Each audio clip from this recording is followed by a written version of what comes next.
दोस्तों, current affairs के श्रृंखला में हम स्पीडी से करंट अफेयर्स देख रहे हैं, वो भी जो काम की चीज़ें हैं। आज ये दूसरा वीडियो है।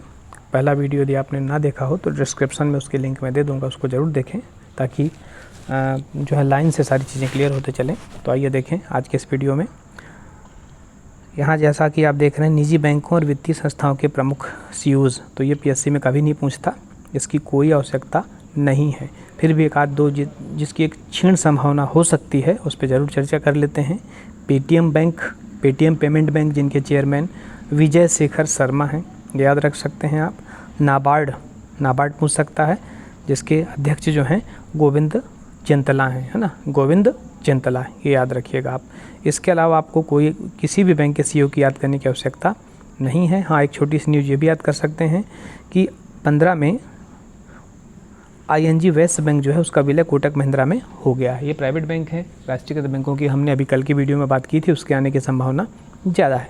जो चीज़ें आने की संभावना है हम सिर्फ उन पे ही फोकस करेंगे, ठीक है। तो सीईओज़ की उतनी आवश्यकता नहीं है।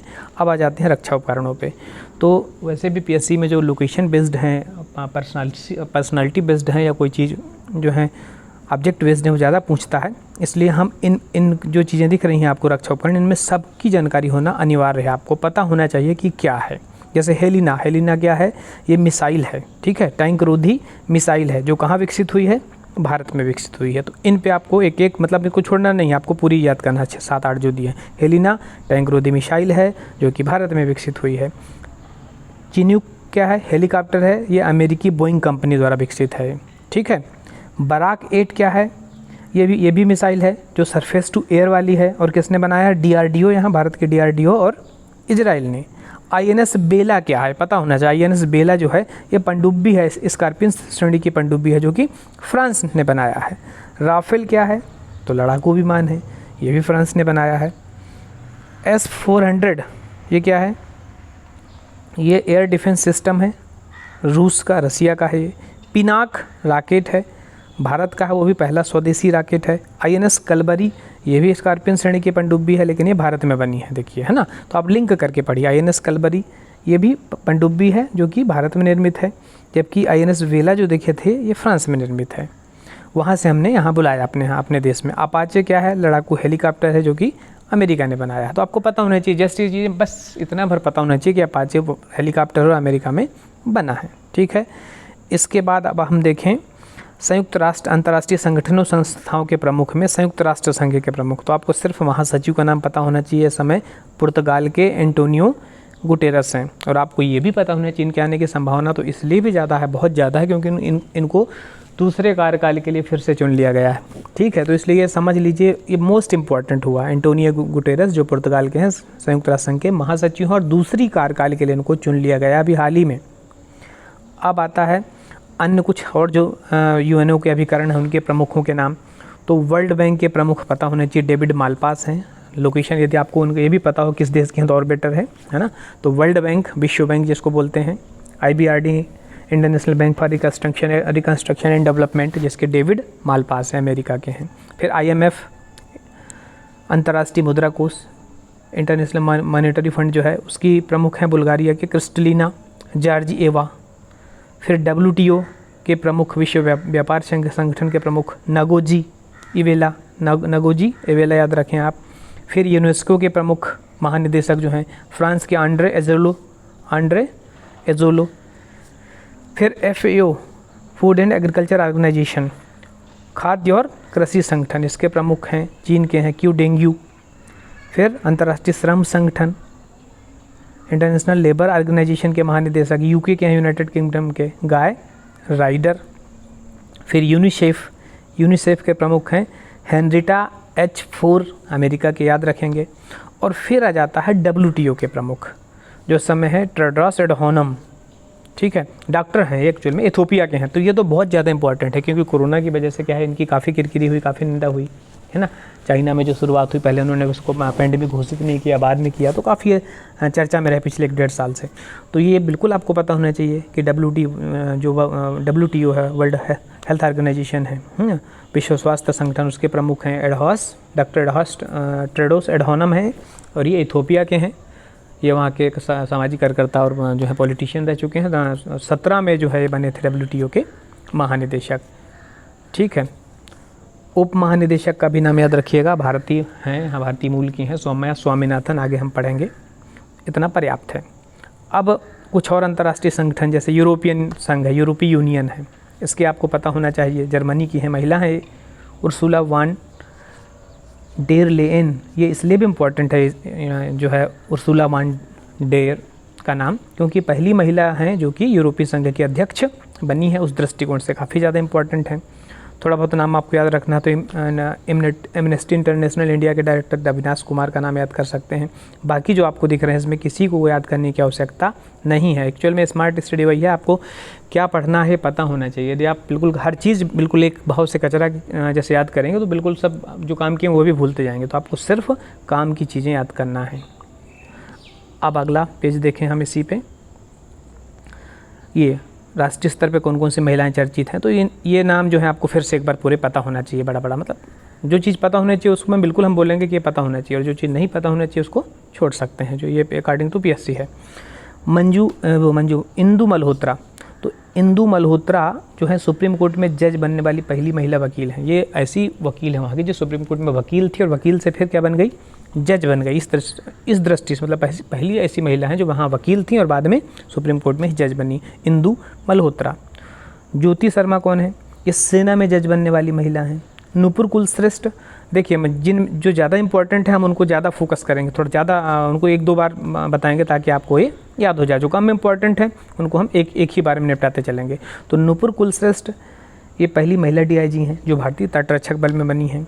हिना जायसवाल, ये भी वायुसेना की पहली महिला फ्लाइट इंजीनियर हैं। भावना कंठ, ये काफ़ी इंपॉर्टेंट है। भावना कंठ भारत की पहली महिला लड़ाकू विमान पायलट हैं, भावना कंठ। फिर M वीरालक्ष्मी, ये भारत की पहली महिला एम्बुलेंस ड्राइवर है। ठीक है। फिर शिवांगी जोशी नौसेना की पहली महिला पायलट हैं। दीपा मलिक इंपॉर्टेंट है। दीपा मलिक हैं भारतीय पैरालंपिक समिति के अध्यक्ष हैं। देखिए एथलीट हैं हमारे यहाँ ये, और ये दीपा मलिक जो हैं पैरा एथलीट हैं और ये भारतीय पैरालंपिक समिति की अध्यक्ष भी हैं। तो दीपा मलिक याद रखिएगा। फिर मोहना सिंह भी जो है ये जेट मिशन को अंजाम देने वाली पहली महिला हैं। चंद्राणी मुर्मू, ये सबसे युवा सांसद हैं, याद रखिएगा, बहुत ज़्यादा इंपॉर्टेंट है। चंद्राणु मुर्मू, देख लीजिएगा कहाँ से, किस संसदीय सीट से ये जीतती हैं। चंद्रिका साहा, ये भारतीय राष्ट्रीय विज्ञान अकादमी की पहली महिला अध्यक्ष होके 100 हैं, जो इसमें राइट के निशान लगे हो, ज़्यादा इंपॉर्टेंट है। गौरी सावंत देश की पहली महिला ट्रांसजेंडर चुनाव राजदूत है। ठीक है, ट्रांसजेंडर हैं और पहली ट्रांसजेंडर चुनाव राजदूत हैं। ठीक है, सालिजा छोड़ दीजिए आप, इसका कोई खास यूज़ नहीं है। शिवांगी जो है पहली महिला ड्राइवर हैं और मिंटी अग्रवाल भी उतनी इंपॉर्टेंट नहीं है, युद्ध में मेडल जीतने वाली हैं, लेकिन जो ज़्यादा इंपॉर्टेंट उन पे हम ज़रूर फोकस करेंगे। अब इंटरनेशनल लेवल पे देखें तो आपको 2-4 नाम याद रखना है, जैसे पद्मा लक्ष्मी याद रखिए, क्योंकि UNDP जो है उसकी सद्भावना दूत है ना, यूनाइटेड नेशनल डेवलपमेंट प्रोग्राम जो है UNDP उसकी सद्भावना दूत हैं। सौम्या स्वामीनाथन, जिसकी हमने अभी चर्चा किया था कि WTO की मुख्य वैज्ञानिक हैं और साथ ही उप महानिदेशक के पद पे भी हैं, काफ़ी अधिक इंपॉर्टेंट हैं। उर्सुला वान डेर की बात हमने अभी पहले भी की थी कि यूरोपियन यूनियन की पहली महिला अध्यक्ष है ये, इसलिए काफ़ी इंपॉर्टेंट है इनका नाम भी। GS लक्ष्मी जरूर याद रखें, ICC मैच रेफरी में अंतर्राष्ट्रीय पैनल में शामिल होने वाली पहली महिला हैं। प्रीति पटेल ब्रिटेन की गृह सचिव हैं, क्योंकि ब्रिटेन की गृह सचिव और भारतीय मूल की हैं प्रीति पटेल, इस दृष्टि से काफ़ी इंपॉर्टेंट है। कमला हैरिस हैं जो USA के उपराष्ट्रपति के चुनाव लड़ने वाली भारतीय मूल की महिला हैं, इस दृष्टि से इंपॉर्टेंट है। और तुलसी गैबार्ड USA में राष्ट्रपति के चुनाव लड़ने वाली प्रथम हिंदू महिला हैं, इसलिए इंपॉर्टेंट है ये। ठीक है, और सुमन कुमारी पाकिस्तान की पहली महिला जज हैं, वो भी हिंदू महिला जज, इस दृष्टि से इम्पॉर्टेंट है क्योंकि पाकिस्तान में है। तो आपको इस हिसाब से इन चीज़ों को याद करना है जो थोड़ा हटके हैं। फिर आप देख रहे हैं यहाँ पे राजदूत उच्चायुक्तों की बात करें तो राजदूत या उच्चायुक्त कभी नहीं आते, इनको पढ़ने की कोई आवश्यकता नहीं, इसलिए मैंने काट दिया है। कैपिटल थोड़ा बहुत पूछ सकता है, इंपॉर्टेंट कुछ थोड़ा बहुत डिस्कस कर लेते हैं, उतनी अधिक इंपॉर्टेंट नहीं है। जैसे चिली की सेंटियागो है, मैक्सिको की देखिए सेम नाम से है, उसकी कैपिटल भी मैक्सिको सिटी। मोरक्को की रबात, ऑस्ट्रेलिया की कैनबरा, कजाकिस्तान की नूर सुल्तान, पुर्तगाल की लिस्बन, सोमालिया की Mogadishu, Indonesia Jakarta, Sweden Stockholm, Mauritius Port Louis, पुर्तगाल लिस्बन, उज़्बेकिस्तान की ताशकंद, अफगानिस्तान की काबुल, ये पता होना चाहिए सिंपल चीज़ें। बांग्लादेश की ढाका, कुवैत की कुवैत सिटी, रोमानिया की बुखारेस्ट, जो आप देखते हैं ना डेन्यूब नदी जहाँ से जाती है, बुखारेस्ट, बुडापेस्ट, वो वाली चीज़ें हैं सभी। फिनलैंड हेलसिंकी, ब्रिटेन की, यूके की लंदन, तो कुछ कैपिटल हैं। इसके अतिरिक्त आपको कुछ चीज़ें अन्य पढ़ना बिल्कुल पढ़ सकते हैं, लेकिन ये जो चीज़ें मैं बता रहा हूँ इसको मिनिमम आपको पढ़ना ही पढ़ना है। अगले पेज में हम जाएँ, फिर आ गया विश्व की प्रमुख कंपनियों के सीईओज़ हैं, बिल्कुल आवश्यकता नहीं है इसको। हमने बताया जो ये है स्पीडीए फॉर ऑल एग्जाम्स हैं, तो अभी जो पीएससी के हिसाब से है बिल्कुल इंपॉर्टेंट नहीं है ये आपको, है ना। सीईओज़ के नाम बिल्कुल याद नहीं करना है आपको। फिर भी जैसे कुछ चीज़ें एक चलते हैं ना एक सुरक्षा के तौर पे कि शायद कभी पूछ ले, तो उस दृष्टि से भी मैंने कुछ निशान लगा दिए हैं। जैसे यूट्यूब का काफ़ी चर्चा में है, तो यूट्यूब के आपके सीईओज़ पता होने चाहिए। सुसन बोज सिस्को है, सुजन बोज सिस्की। फेसबुक मार्क जुकरबर्ग, ये तो बहुत फेमस है, तो ये पता ही होना चाहिए फेसबुक का मार्क जुकरबर्ग। ट्विटर काफ़ी चर्चा में है, तो जैक डोर्सी इसके सीईओज़ हैं। व्हाट्सएप सभी यूज़ करते हैं, तो जॉन कॉम, ये पता नहीं होता। जो ये 3-4 चीज़ें आपको मेरे हिसाब से पता होना चाहिए आपको। जैसे मार्क जुकरबर्ग पता होगा, लेकिन साथ में जैक डोर्सी यदि आप ट्विटर का पढ़ लेंगे तो कहीं ना कहीं याद रहेगा आपको, ऑप्शन से याद हो जाएगा। व्हाट्सएप का जॉन कॉम और यूट्यूब का सुसन वुज सिस्की जो भी है, ठीक है। इसके बाद फिर हम देखें आगे, प्रधानमंत्री को प्राप्त सर्वोच्च पुरस्कार 2016 से लेकर 20 तक, तो पुराने हैं, कोई याद करने की आवश्यकता नहीं कतई। 20 का भर याद रखें कि लीजन ऑफ मेरिट अवार्ड 2020 का अमेरिका से मिला हुआ है प्रधानमंत्री जी को। राष्ट्रपति की 2019 की विदेश यात्राएं कोई काम की नहीं है। गणतंत्र दिवस समारोह के मुख्य अतिथि कौन हैं, तो आपको 20 और 21 का याद रखना है। 2020 में यहाँ आए थे ब्राज़ील के राष्ट्रपति बोल्सोनारो, ठीक है, वो आए थे यहाँ पे 2020 में गणतंत्र दिवस में, और 2021 के गणतंत्र दिवस में कोविड-19 के कारण कोई नहीं आया। तो ये भी याद रखें, ऑप्शन पूछ सकता है कि इनमें से कोई नहीं, तो वही ऑप्शन इसमें फिट हो जाएगा। फिर एयरलाइंस उसके प्रमुख हैं, तो प्रमुखों के नाम याद करने की कतई आवश्यकता नहीं है। यदि आपको थोड़ा बहुत याद करना ही है, दिल नहीं मान रहा है, तो आप एयरलाइंस के मुख्यालय जरूर देख सकते हैं, है ना, कि एयर इंडिया जो है दिल्ली की है, इंडिगो जो है गुड़गांव की है, लेकिन जनरली पूछता नहीं है। एक और पेज हम देखें, तूफानों के नाम, ये जरूर पूछता है, जो उस पर जरूर डिस्कस करेंगे। जैसे ताउते तूफान है, निसर्ग तूफान है, ये पिछले 2 सालों में जो तूफान आए हैं हमारे देश में उन पे चर्चा है, तो ताउते जरूर याद रखिएगा। कई बार तो यही पूछ लेता है कि ताउते है क्या, तो ये तूफान है, निसर्ग भी तूफान है, जो कि महाराष्ट्र और गुजरात में आया था। फिर फेक्साई जो है, हेरोन है, ये सब चीज़ें जापान वाली हैं। वायु तूफान जो आया था वो गुजरात में आया था। वायु, फोनी और तितली कहाँ पे आया था, उड़ीसा में आया था, भारत में, याद रखना है। ऐसे कुछ नाम याद कर लीजिएगा, ठीक है।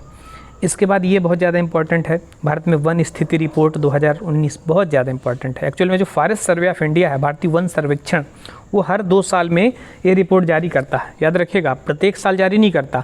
1987 में पहली बार शुरू किया रिपोर्ट जारी करना, वन स्थिति रिपोर्ट, और हर 2 साल में, जैसे अभी लेटेस्ट रिपोर्ट कब की है, 19 की, अभी 19 के बाद कब जारी होगी, 21 में जारी होगी, दिसंबर तक। तो अभी 2019 में दिसंबर में जारी हुई थी।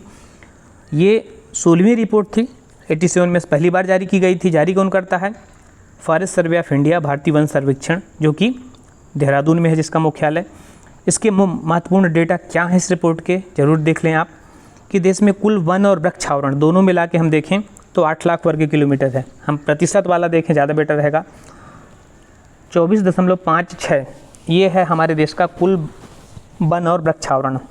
वन मतलब फॉरेस्ट एरिया, और आपको पता है कि फॉरेस्ट के अलावा जो है आपके शहरी क्षेत्र में कॉलोनीज में सब पेड़ भी जो है कि प्लांटेशन, वृक्षारोपण होता रहता है ना, हर जगह। तो ये वृक्ष, उसको वृक्ष आवरण बोलेंगे हम, उसको हम फॉरेस्ट नहीं बोल सकते। आपके जो शहर के बीचों बीच लगे हैं बहुत सारे पेड़, बहुत मात्रा में जो हैं, या खेतों में लगे हैं, वो that is called tree cover, वृक्ष आवरण, वो फॉरेस्ट नहीं है, ठीक है।